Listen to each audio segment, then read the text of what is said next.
Olá, paz do Senhor, sejam bem-vindos a mais uma videoaula. Hoje nós estamos na 4ª lição da nossa nova revista e a gente vai estar falando sobre a construção do templo enfrenta a oposição. O texto áureo diz assim: assim edificamos o muro e todo o muro se cerrou até a metade, porque o coração do povo se inclinava a trabalhar. Isso está lá em Neemias 4:6. E é verdade prática. Se confiarmos verdadeiramente em Deus, venceremos todas as resistências do maligno. Então, na lição de hoje a gente vai estar colocando sobre as oposições que o povo de Israel começou a sentir, a sofrer, quando eles receberam a promessa, né? Eles receberam a promessa de voltar para Jerusalém e ao voltarem para lá para a reconstrução do templo, eles começam a encontrar dificuldades. Isso não é diferente na vida da gente, né? Nós também passamos por muitas dificuldades e sempre que a gente se coloca à disposição de fazer algo para o Senhor, o inimigo tenta se levantar para impedir. Então, nessa lição de hoje a gente vai estar vendo algumas verdades que nós precisamos entender para que a obra do Senhor não venha parar nas nossas vidas. O texto áureo está lá em Esdras, o texto bíblico, né, a leitura em classe está lá em Esdras, capítulo 4. E aqui o texto fala sobre alguns versículos, mas eu vou fazer um resumo do que está escrito. Para você que está em casa, se você quiser anotar, capítulo 4 do livro de Esdras, que serão lidos os versículos 4, 9, do 11 ao 13, do 15, 16 e do 21 ao 24. Anota aí. Eu sugiro a você que você leia o capítulo 4 todo. Aliás, o livro de Esdras é um livro pequeno, você pode estar lendo o livro de Esdras, o livro de Neemias, volta lá em Crônicas para você poder conhecer bastante da história de Israel e o que aconteceu. Nesse capítulo de Esdras, o povo que já estava na terra, que eram os samaritanos, eles entenderam que eles queriam ajudar também a construir o templo. Só que os que foram levados para a Babilônia não aceitavam que eles ajudassem a construir o templo. Por quê? Porque eles tinham muitas práticas pagãs. Então, o povo que voltou da Babilônia, que foi tratado na Babilônia, eles voltaram para Jerusalém entendendo que eles precisavam fazer as coisas de forma mais correta possível. Então, eles não aceitaram a ajuda do povo que já estava lá, que eram os samaritanos. E o que aconteceu? Os samaritanos ficaram com raiva, com muita raiva deles, e escreveram cartas para o rei Artaxerxes e pediram que o rei mandasse parar com a obra. Por quê? Porque eles eram um povo que eram conhecidos por ser muito poderosos. E se eles voltassem a edificar o templo do Senhor e edificassem os muros de Jerusalém, aquele povo viraria um povo rebelde e não pagaria mais os tributos e não contribuiria mais com a casa do rei, e isso levaria prejuízo para o rei. Isso foi o que os samaritanos levaram para o rei Artaxerxes naquela época. Porém, o que aconteceu? O rei, ao receber essa carta, ele não procurou ver o que havia acontecido anteriormente. Como a gente já viu em outras lições, o povo ele foi despertado, né? Começa lá em Daniel, ele foi despertado para estar orando porque estava chegando as 70 semanas. Ciro vem, toma posse da Babilônia. 2 anos após Ciro entrar na Babilônia, ele começa a liberar o povo para o povo voltar para as suas cidades. Todos os povos que estavam ali foram liberados, inclusive o povo de Jerusalém. Por quê? O povo de Israel. Por quê? Porque eles também tinham uma promessa e o rei Ciro já sabia dessa promessa. Ele havia sido profetizado 200 anos antes, né, dele estar ali através de Isaías. Então, ele ali, naquele momento, ele se levanta para abençoar. Ele libera o povo de Israel, ele libera os tributos, o povo não precisava pagar os tributos, eles iam pegar aqueles tributos para poder usar na construção do templo. Além disso, ele ainda despede o povo com ouro, com prata, com gado, com tudo que eles tinham direito. Eles voltaram bem prósperos para Jerusalém. E o objetivo da nossa lição hoje é mostrar que a nossa confiança em Deus faz vencer a resistência do maligno. O povo saiu de Jerusalém muito confiante. Eles tinham certeza que eles estavam voltando para a terra deles e que eles iriam reconstruir o templo, que eles iriam reconstruir o muro. E quando nós temos confiança no Senhor, as barreiras na nossa frente, elas são eliminadas. Porém, nós precisamos estar sempre confiantes no Senhor, porque senão acontece o que vamos ver aqui nessa lição. A obra, às vezes, acaba sendo parada por um tempo por causa da falta de confiança. Na introdução diz assim: o altar havia sido restaurado, a festa dos tabernáculos celebrada, o holocausto continuava, estava sempre de contínuo. E lá no capítulo 3 de Esdras, por isso que eu falei para você ler todo o capítulo, todo o livro, no livro 3 de Esdras vem falando o que o povo estava fazendo. O povo, quando chegou em Jerusalém, eles chegaram tão felizes, tão empolgados, eles voltaram para a cidade deles, eles iriam reconstruir o templo do Senhor, iriam fazer com que as celebrações que eram feitas naquele lugar fossem cada vez melhores. Então eles estavam muito animados, eles jubilavam de alegria, tudo que eles faziam era com muita alegria. E quando nós estamos muito animados, a palavra de Deus diz que a alegria do Senhor é a nossa força. Quando nós estamos fazendo o que o Senhor quer, nós alegramos o Senhor e Ele nos fortalece. E o povo estava sendo fortalecido por Deus. Os alicerces do templo são lançados. Depois que o material da construção chegou, eles começaram, com o dinheiro que eles trouxeram, com os tributos que eles guardaram, eles começaram a procurar os lugares onde eles sabiam que tinha o melhor material e começaram a ir comprando os materiais. E os materiais chegaram e eles começaram então a lançar os alicerces do templo. E era uma alegria muito grande para eles estar ali, muito grande. Eles começaram a cantar, eles começaram a louvar, eles começaram a adorar. Eles tinham homens e mulheres que eram os levitas da casa do Senhor, que faziam uma adoração constante ao Senhor. E a alegria deles era tão grande, mas tão grande, que eles se reuniram de tal forma naquele lugar para adorar a Deus. Os antigos que viram o primeiro templo, eles olharam aquele templo em destruição e choraram. Mas os novos, eles viram aquele templo destruído e eles viram a esperança de reconstrução. Eles viram a esperança de restauração. Então havia um misto de dor por ver o templo destruído, mas também havia uma alegria de entender que aquele templo seria reconstruído e seria restaurado. E quando Ageu fala que a glória da segunda casa seria maior do que a primeira, é porque naquela casa a glória do Senhor seria muito maior. O povo voltou da Babilônia entendendo que eles não poderiam continuar praticando as coisas absurdas que eles praticavam antes de serem levados cativos. Então eles entenderam isso e quando eles voltaram para a reconstrução do templo, eles sabiam que a adoração ali deveria ser perfeita a Deus.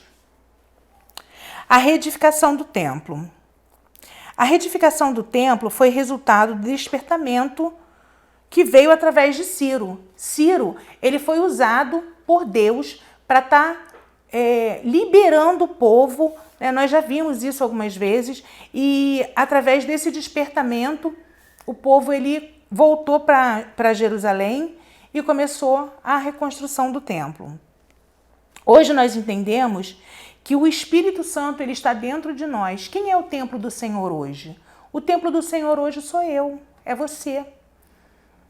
E hoje nós não precisamos estar numa igreja, para adorar. Nós adoramos em todo lugar. Nós estamos na igreja para termos unidade, para aprendermos, para vivermos em comunhão. Mas nós somos o templo do Espírito Santo. O Espírito Santo, ele gera em nós um sentimento de reverência. Por quê? Porque o próprio Deus habita dentro de nós. Então nós precisamos entender que a reverência tem que ser diária e total. O Espírito Santo, ele adestra a igreja. Ele me adestra, ele adestra você para que nós possamos fazer aquilo que ele quer. para que nós possamos dar testemunhos do que Ele tem para fazer na nossa vida. E esse despertamento, ele precisa acontecer constantemente nas nossas vidas. Se nós não permitirmos esse avivamento, essa transformação constante, algumas coisas começam a acontecer e elas acabam voltando contra a gente. Então, os samaritanos opõem-se à construção do templo. Isso já está lá no subtópico 2, no tópico 2. E os samaritanos, eles viram que os judeus eles estavam muito alegres, eles estavam muito felizes, eles estavam muito contentes, porque eles tinham voltado para a cidade deles. Eles tinham aprendido uma grande lição e agora eles precisavam colocar aquela lição que eles aprenderam em prática. Os samaritanos, eles invejaram a alegria do povo de Israel. Isso acontece muito na nossa vida também. Às vezes a gente está tão firme, constante na obra, o inimigo ele vai se levantando e vai às vezes usando pessoas para nos desanimar. Nós não podemos permitir que isso aconteça.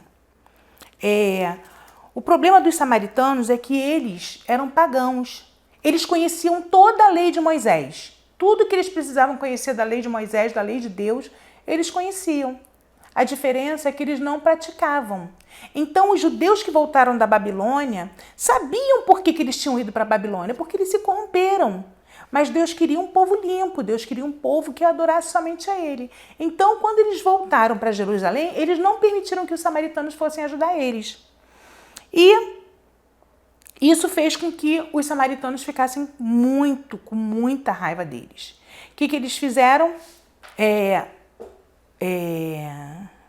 Lá em Mateus 6:24, fala que nós não podemos adorar dois deuses, dois senhores. Nós só podemos ter um Senhor. Não temos como. E os samaritanos achavam que não, que eles podiam adorar outros deuses pagãos e seguir algumas coisas da lei de Moisés. A gente vê isso lá na mulher samaritana, quando ela se coloca com Cristo ali conversando e fala sobre o lugar de adoração, fala sobre algumas coisas que está na lei de Moisés, mas ela mesma não seguia a lei de Moisés. Tanto que ela tinha 5 maridos, estava com mais um também, né? Então, a gente vê por aí que ela não seguia a lei de Moisés. Ela seguia os deuses pagãos dela, mas ela conhecia a lei. Os samaritanos conheciam a lei. Eles só não a praticavam. Os samaritanos tentaram frustrar a construção do templo. Então, o que eles fizeram? Eles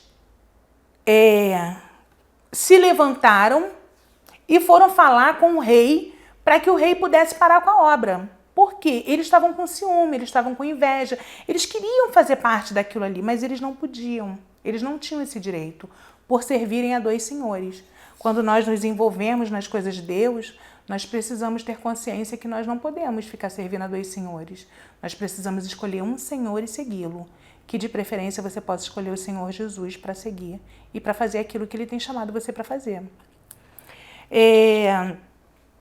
Então, os samaritanos, eles conseguiram fazer a cabeça do rei e o rei mandou parar com a obra. O que aconteceu com isso? Por que isso aconteceu? Por que os judeus, sabendo o Deus todo-poderoso que eles tinham, não recorreram a Deus? Por quê? Os judeus deveriam ter ido ao rei da Pérsia para assegurar a construção. Por quê? O rei Ciro, ele fez um edito, ele fez um pregão correr por todos os lugares dizendo o que aconteceria com o povo de Israel, porque era um povo que ele sabia que Deus tinha levantado ele para fazer a obra. Então, o que ele fez? Ele escreveu lá no livro das crônicas, como nós temos o livro de crônicas aqui na Bíblia, os persas, os sírios, todos os reinos tinham os seus livros de crônicas para escrever tudo o que eles faziam, tudo o que eles mandavam, todos os editos dele. Isso era normal, era só mandar procurar, ver. Mas o rei não mandou fazer nada. E os judeus também, por sua vez, não se movimentaram para isso. Os judeus, eles deveriam ter recorrido a Deus, só que eles não recorreram. Eles se omitiram. Mais à frente a gente vai até ver por que isso aconteceu. Mas eu tenho 2 exemplos aqui para você, que é o do rei Ezequias, quando ele foi cercado, né? Ele foi cercado pela Assíria, né? E ele recorreu a Deus e Deus deu livramento a ele. Saiu um anjo do Senhor e destruiu todos os soldados que estavam lá. E, posteriormente também, nós temos o rei Josafá. Rei Josafá também passou por uma situação que ele viu a cidade dele sendo sitiada e ele se coloca diante de Deus e bota o povo para jejuar e busca Deus e a resposta vem. Ele não precisou guerrear. Deus venceu a luta para ele. Então, por que naquele momento o povo não se disponibilizou a fazer aquilo? Por que naquele momento o povo não se levantou? Porque, entre aspas, os líderes religiosos deles já estavam abatidos. Zorobabel era um chefe político e ele confiava na força do braço dele. Ele achava que ele ia conseguir resolver o problema. E a gente não resolve problema nenhum na força dos nossos braços. A gente tem que recorrer a Deus em todo o tempo, porque se a gente não recorrer a Ele, a gente falha, a gente perde. O outro líder na época era o Josué ou Jesua. Em algumas Bíblias fala, né? Sobre Josué ou Jesua. E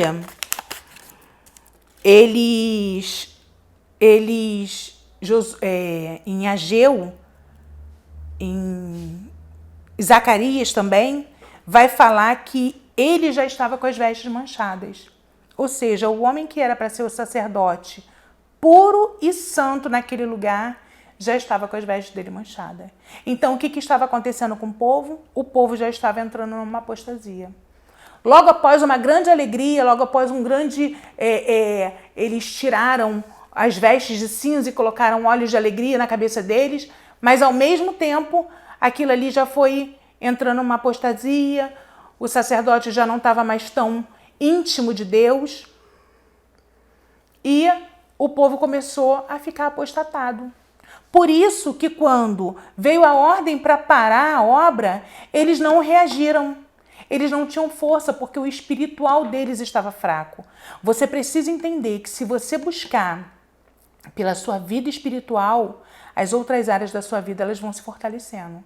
Mas se você não buscar pela sua vida espiritual, meu irmão, é um degrau abaixo do outro, tá? Então entenda isso. Precisamos estar com a nossa vida espiritual focada em Cristo, alicerçada em Cristo, para que a gente possa seguir um caminho para cima e não um caminho para baixo. Então, eles já estavam ali apostatados. Eles não estavam... O que acontece? Quando a gente fala sobre oração, em Mateus 6,6, a gente fala sobre entra no teu quarto, faz a tua oração, quer dizer o quê? Que a oração você vai orar e você vai agir. Tem horas que você vai orar e você vai esperar, mas tem horas que você vai orar e você vai agir. É oração, orar e ação. E nós precisamos entender isso. Precisamos orar e agir em todo o tempo. E em todo o tempo precisamos ter o discernimento, porque existem momentos que a gente vai orar e Deus vai falar para a gente não agir, vai falar para a gente esperar. Por isso você precisa ter o discernimento do Espírito Santo. No tópico 4 diz assim: a reação dos samaritanos quando os judeus cessaram a obra. Qual foi a reação deles? Eles ficaram super felizes. Por quê? Porque a obra cessou. A obra parou. Só que a obra parou, mas não foi porque Deus quis. A obra parou foi porque o povo começou a se apostatar e com a apostasia deles, eles começaram a desfocar. É isso que acontece na vida da gente. Deus ele chama a gente para fazer uma obra. Aí no meio do caminho a gente tem algumas dificuldades. Todos nós temos. Mas se nós focarmos no objetivo que Deus tem para a nossa vida, nós continuamos o nosso caminho. Mesmo com um probleminha aqui, um probleminha ali, nós continuamos seguindo reto. Mas nesse caso, eles já estavam apostatados da fé.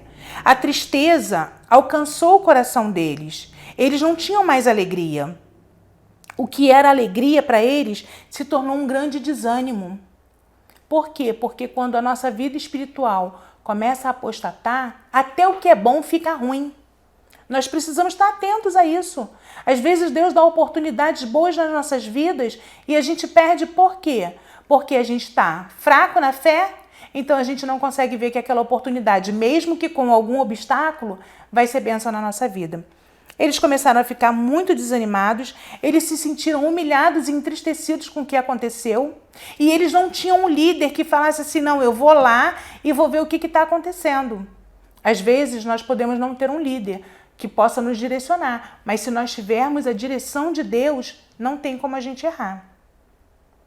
Eles ficaram acomodados, eles começaram a se acomodar, e o que eles fizeram? Eles simplesmente decidiram desfocar do que Deus mandou eles fazerem e começou a pensar na vida pessoal deles. Eles começaram a se dedicar à obra da casinha deles, né? Não, vou fazer então a obra na minha casa, já que a do templo não sai. Automaticamente, as ofertas que eles levavam com tanto amor e carinho para a casa do Senhor, eles começaram a reter, porque a obra não vai sair, vai ficar parada. Eles começaram a reter, e oferta é algo que abre o mundo espiritual para todos nós. Aprenda a ofertar, aprenda a dizimar, de coração, com amor. Você vai ver o Senhor prosperar na sua vida, fazer coisas que você nem imagina que podem acontecer, através de ofertas e oração. Eu creio nisso e profetizo na sua vida. E eles, então, deixaram de contribuir também com a casa do Senhor. Com isso, a obra ficou parada durante um bom tempo, até que se levanta Zacarias e Ageu para poder repreender aqueles homens e levantá-los espiritualmente. Posteriormente chega Esdras e reinicia a obra no templo. Provavelmente, nesse período, sempre tem um período que está difícil, que as pessoas estão ficando apostatadas, sempre Deus levanta aqueles que são os despertadores do povo. E o povo começa a orar, começa a orar, começa a orar e despertar. E através desse despertamento, desse povo que ficou, que estava sentindo uma grande tristeza por não ver a obra do Senhor seguindo em frente, eles começam a orar, começam a interceder. E nas próximas aulas você vai ver o que o Senhor vai fazer. Eu agradeço a oportunidade de poder estar aqui com você nesse dia. Espero que essa aula tenha edificado muito a sua vida e que você possa se fortalecer espiritualmente. Que você possa entender que se o seu foco estiver em Cristo, a presença do Senhor estiver em você, a obra do Senhor não vai parar na sua vida.